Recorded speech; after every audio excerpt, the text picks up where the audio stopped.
Wise Way Learning presents the lecture number 32 to 38 under Section 6. This is a complete project management free course from beginner to project manager with 19 sections of 100 lectures. Welcome to the course. Section 6 and lectures 32 to 38, the planning phase, cost.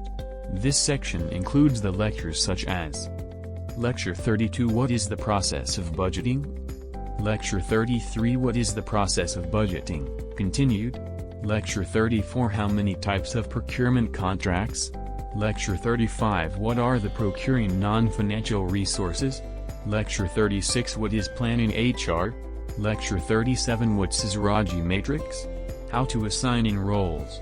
Lecture 38 What is the quality requirements? Section 6 and lecture number 32, what is the process of budgeting?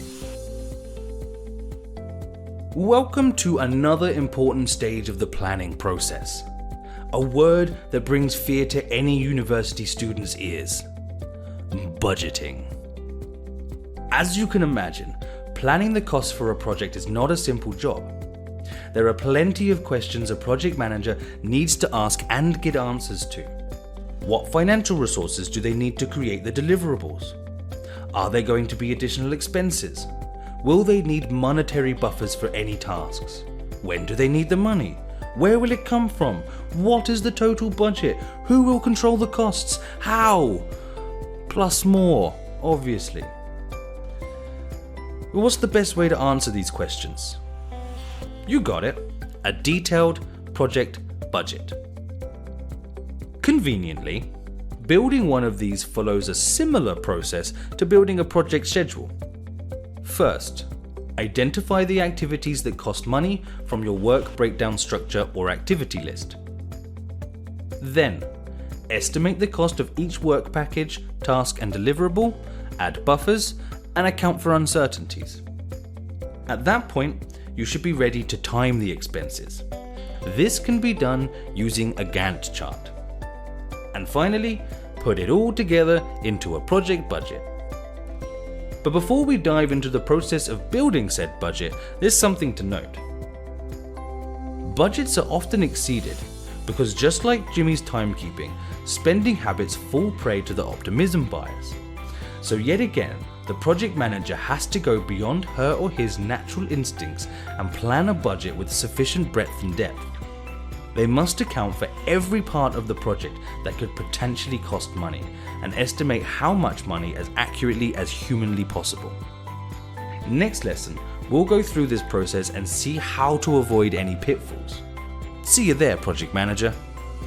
Section 6 and lecture number 33, what is the process of budgeting, continued? The first step of cost planning is identifying all cost-generating activities. I'm sure you don't need to be told at this point that if anything is missed, then it will immediately affect the project budget. So let's go to the RACI project and have a look at how you could approach this part of the process. The best thing to do now is whip out your work breakdown structure and activity list. Let's have a closer look at the three main work streams we have, shall we? Starting with the showroom preparation stream, we can safely assume that RACI doesn't have a construction team on payroll and will have to hire at least one specialized company.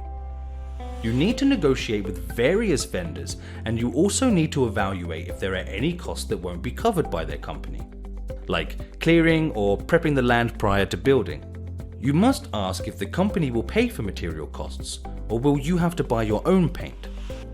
A detailed contract listing the services the vendor will provide must be drawn up and factored into the project budget along with additional costs that you have identified.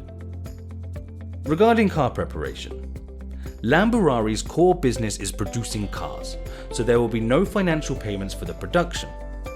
However, car costs do need to be documented as the cars still need to be accounted for. The way you do this depends on the company. Some companies require transactions between departments to be made through intercompany expenses. You need the project sponsor to advise how to factor the cost. Of course, the internal structure of the company plays a big part here, so communicating with the appropriate people is paramount. Not only that, but you have to identify all related activities that generate cost. Delivery, car testing, insurance, things like that. Now, on to staff preparation. Working with the HR department is crucial here. You need to establish how many staff members are needed, what jobs they will have, what costs will be incurred for recruitment. Will Lamborghini use their own HR department, or will they pay for services of an HR company? And then you need to consider training. Will you train internally or hire a company again? Will you interview and train on site or rent an external training center? There is plenty to think about here.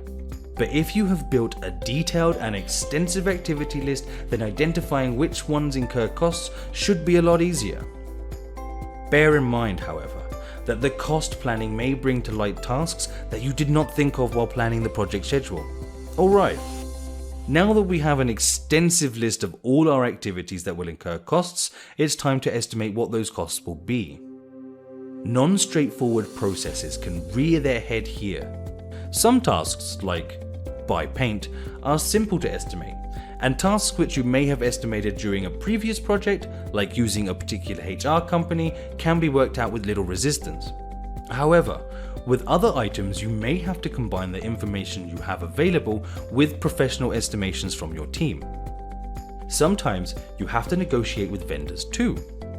No doubt, some of these can take days or even weeks if many different people need to be contacted. As mentioned, using information from past projects or activities by the organization is a very useful tactic at this stage in particular. And of course, don't forget about the optimism bias and adding buffers. Once all your cost generating activities have their costs estimated, it's time to work out when the money needs to be spent and concurrently acquired.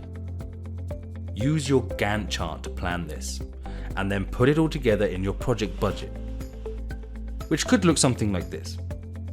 It's important to track your actual spending, so adding a column for that would make sense. But with so many different types of project, there is no one-size-fits-all project budget template. Check out the course resources for a few more examples to get a better idea. But remember, it is the job of the project manager to compile a project budget that works best for their project. Resource procurement is one of the more volatile areas of budgeting, as the project manager will be working with external vendors, and as a result they will be faced with a greater level of uncertainty. Next lesson, we're going to talk about what the project manager may be faced with when procuring resources and how they can better prepare themselves. See you there. Section 6 and lecture number 34, How many types of procurement contracts? It's often the case that an organization will not have the required resources that a project needs. Therefore, the project manager here has the responsibility to procure what they need externally. By this point, they should be very familiar with the details of the contract in order to properly assess the costs and the risks of any transaction. They must be aware of timelines, due dates, and quality levels of all resources they are procuring.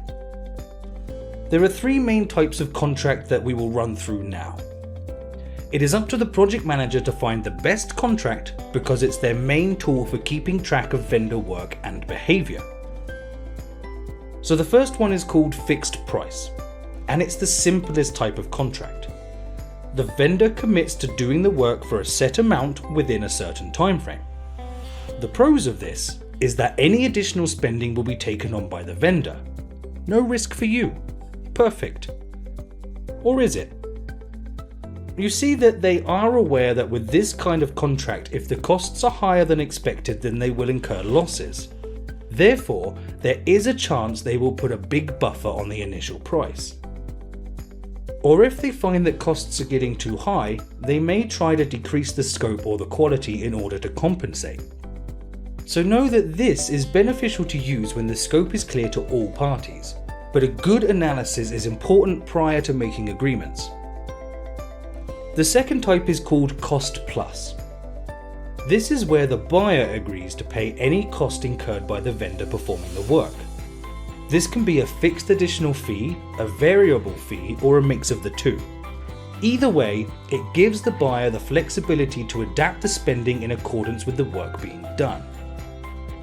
But with that comes the risk of covering all extra costs, along with the chance that the vendor may keep the work going longer than needed, or adding extra items to the to-do list.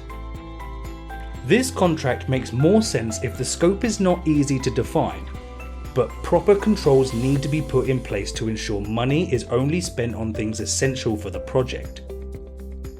A fancy new haircut for the vendor doesn't fall into this category. The third type of contract is called time and materials, and it's a mixture of fixed price and cost plus. It's where the vendor charges the buyer an hourly or daily rate. For example, when consultants or technicians charge per day for their services. It's another good contract to jump into when the scope is not clear, and the work is more labour-based than material-based. It runs a similar risk to the cost plus contract, but that just means the same countermeasures can be taken. Well, there we have 3 types of contract, but there can be many variations, and of course they can all be tailor-made. The project manager could add incentives for the vendor to complete work faster or to a better quality. The contract can even include inflation if the project spans a long time. The project manager must have a good understanding of all risks and benefits that each agreement can have. Then define the most convenient approach for the project, the stakeholders, and of course for the vendor themselves to agree. Awesome. So that's how the project manager can deal with the financial side of things. But what about the non-financial resources? Well, join us next lesson where we'll talk about human resources. See you there.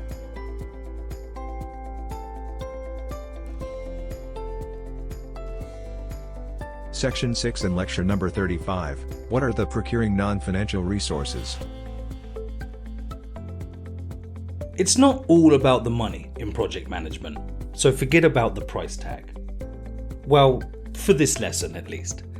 Because here we're going to discuss the non-financial resources that will be needed for a project. Primarily, non-financial resources are humans, so that's what we're going to focus on now, human resources. Right, let's cut to the chase. It's time for another analysis. There are 4 parts to it. First, you define the type of resources. Then, you estimate how much time you will need. Thirdly, you validate the availability of the people you need. And lastly, you assign roles and responsibilities to them. As project manager, the first thing you should do is take your work breakdown structure as you have before and understand what kind of support is needed to execute the project. Whether the experts you need are external or already employed in the organization, this is the time to identify them. One thing to note is that management effort should also be accounted for. Many make the mistake that management are available by default. But if your analysts have worked to the bone to finish their work by the deadline only to have the management approval delayed because you haven't allocated the 2 days needed to check the work, then not only will you have some unhappy analysts, but you have also pushed back your entire project. Managers are busy people, and they will not always have the time in their schedule, unless you plan for it. The second part of the process is the estimations. You need to estimate the time each expert needs to dedicate to complete each of the activities. And don't forget your optimism bias and adding buffers. The tactics and charts we have used so far translate nicely to this area too. The next 2 parts we will cover in the next lessons, as they get a little more complex.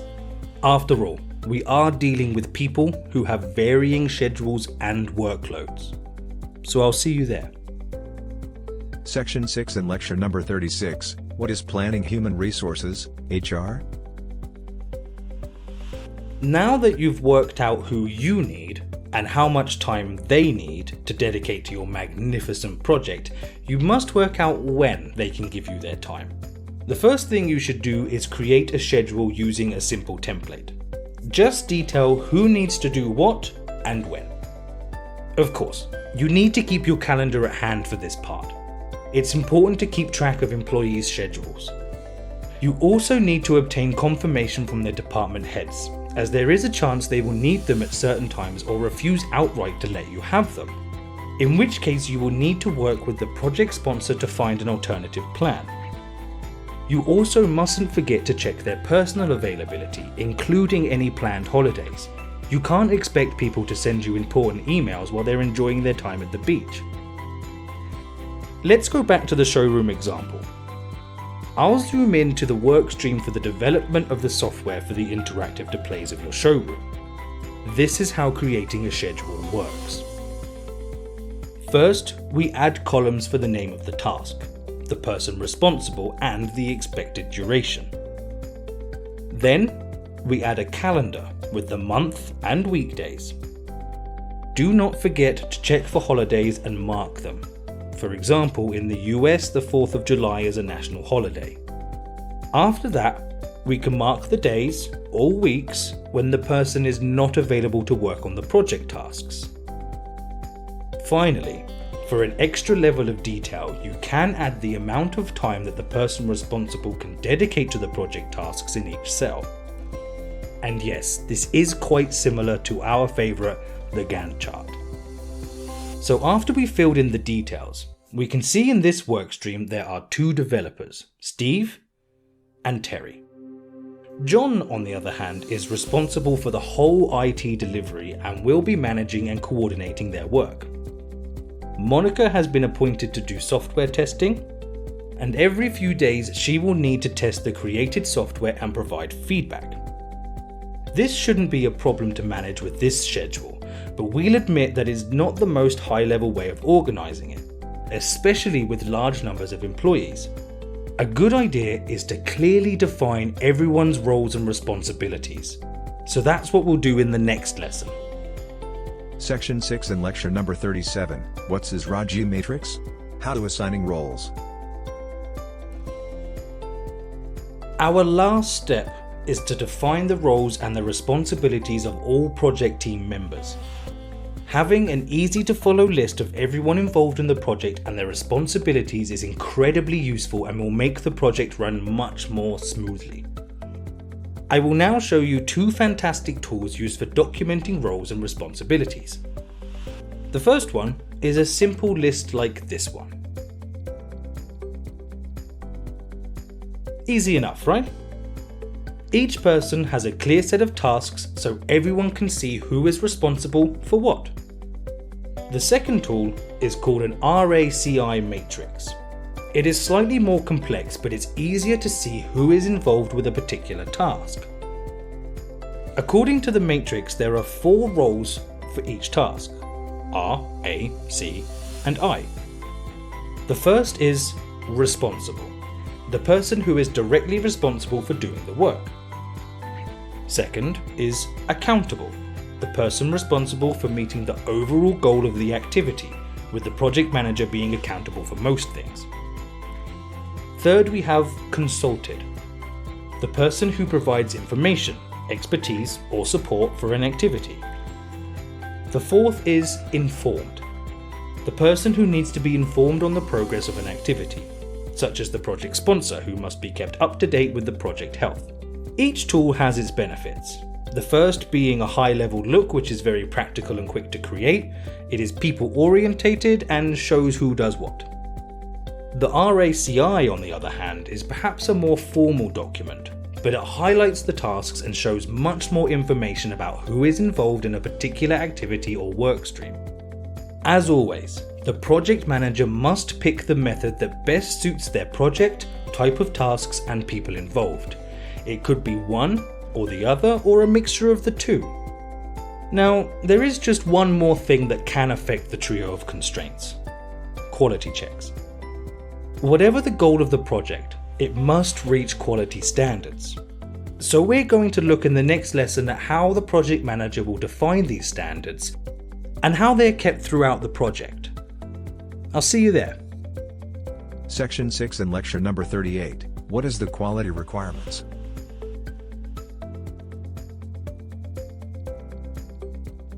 The standard of something as measured against other things of a similar kind. The degree of excellence of something. That's how the Cambridge Dictionary defines quality. But what do we mean when we talk about quality in the context of project management?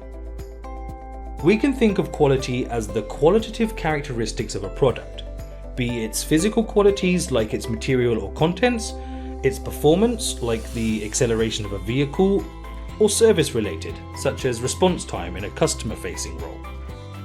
The project manager will need to work with stakeholders to specify the quality standards of the deliverables of the project, and of course to ensure they are being met. To do this, there is a wonderful 5-step process to follow. A list always helps us to remember.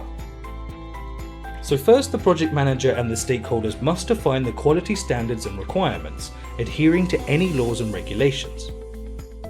For example, building a bridge will require different quality standards than building a website. A bridge would need rigorous strength testing, specific materials, and special construction methods. While a website would require all coding to be accurate, copy to be proofread, no broken links, and hopefully an aesthetically pleasing design. Of course, the project manager needs to identify and factor all criteria that the deliverables need to meet and how the specific project work must be executed to ensure standards are met. However, depending on the project manager may need a department or external company to take responsibility for quality aspects. This will without a doubt involve non-straightforward tasks, as there will be multiple people to engage with and approvals to be collected before standards can be finalised. The second part of the process focuses on setting the actual and actionable targets for the criteria identified during step 1. Let's have a look at a few different fields and see how targets are set. Field number 1, construction. As you can imagine, most of the numerous quality standards are set by regulation and therefore require special expertise to be properly managed. These are things like structural stability, fire safety, air ventilation, drainage, electrical safety, quality of materials, plus so many more. Without these regulations met, the project is unlikely to get the required authorization documents. Field number 2, production. A common way to set targets in production is to look at defect rate. Say a company is producing 100,000 units a month and sets targets of less than 50 defected units per month. A 0.05% tolerance, our target. Of course, testing all 100,000 units would cost far too much time and money. So what companies usually do is to lean on statistical methods. A common example is to define a sample of units to be tested, say 1,000 units, and then set a tolerance level, for example a maximum of 0.05% defective products. This means out of the 1,000 tested, no more than 5 products should have defects. Field number 3, customer service. If a company decides to outsource its call center to an external company, then to ensure customers are happy, they may decide to set a customer service quality target. For example, less than 5% of calls lost per month, or over 98% of cases resolved. The company may even decide to perform customer surveys after each call, asking the customers to rate their care they have received from 1 to 5, with an average target of 4 or more. That makes sense, right? Okay. So after steps 1 and 2 have been completed, the third step of the process is to plan how and when to measure quality and who will do it. The project manager and the stakeholders need to agree on how quality audits will be performed once the project moves into execution. For example, this can include things like deciding on the total number of audits, the frequency of the checks, and how the results will be reported. Project manager and stakeholders need to decide on an owner of the quality checks, and if there is no appropriate employee within the organization, then they must seek external experts. Alright, moving on to step 4, finalizing the quality plan. Now, the project manager takes all the information gained so far and collates it into a simple table. The table should show the quality standards, a metric for each standard, the target result, sample size of audits, the frequency of reports, and the owner. Once all of this is done and dealt with, the final thing for the project manager to do is to make adjustments to their project constraints, if necessary. A quality plan can increase the scope, the cost, or the time for the project completion in any number of ways, so a review of this is essential. Right, there's our quality plan. We want all aspects of the project to be of the highest quality they can be, and the quality plan is here to ensure that this is exactly what we achieve. Excellent. Now that we've tackled quality, resources, timing, and scope, it seems that we've covered everything, right? Well, as Murphy's Law says, anything that can go wrong will. So the next crucial thing to talk about is how a project manager identifies risks and plans for their prevention or resolution. See you there.